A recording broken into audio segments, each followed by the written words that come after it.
शासनाच्या कौशल्य विभागाच्या प्रशिक्षण संस्थांच्या माध्यमानं राज्यातील लाखो तरुण स्वतःच्या पायावर उभे राहिलेत। आता सिडको आणि कौशल्य विकास विभागाच्या संयुक्त विद्यमानं नवी मुंबईतील दिबा पाटील आंतरराष्ट्रीय विमानतळाकरता कुशल मनुष्यबळासाठी कौशल्य विभाग प्रशिक्षण देणार आहे।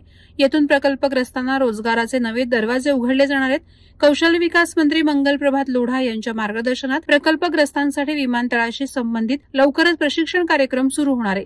त्याचा थेट फायदा प्रकल्पग्रस्त भूमिपुत्रांना मिळणार आहे। सिडको निर्माण करत असलेल्या नवी मुंबई विमानतळासाठी या परिसरात काही गावांची जमीन संपादित करण्यात आली। या प्रकल्पग्रस्तांच्या पुनर्वसनाच्या अनुषंगानं तिथल्या इच्छुक प्रकल्पग्रस्तांसाठी विमानतळाशी संबंधित व्यावसायिक प्रशिक्षण देण्यासंदर्भात प्रस्ताव सिडकोनं कौशल्य, उद्योजकता आणि नाविन्यता विभागाला सादर केला होता। या प्रस्तावाला कौशल्य विकास मंत्री मंगलप्रभात लोढा यांनी तातडीनं मान्यता दिली आहे। शिवाय कार्यवाहीला सुरुवात करण्यात आली आहे। त्यानुसार इच्छुक प्रकल्पग्रस्तांना विमानतळाशी संबंधित व्यावसायिक प्रशिक्षण लवकरच सुरू होणार असल्याची माहिती कौशल्य विकास विभागानं दिली आहे।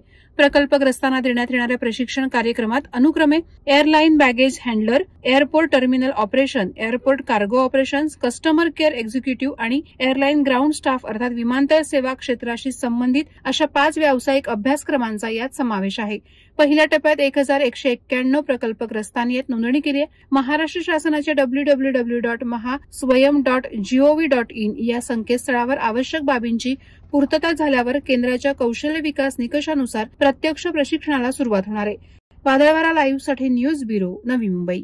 नवी मुंबई व रायगड जिल्ह्यातील ताज्या बातम्या आणि घडामोडींसाठी सबस्क्राईब करा वादळवारा लाईव्ह चॅनल आणि दाबा बेल आयकॉन।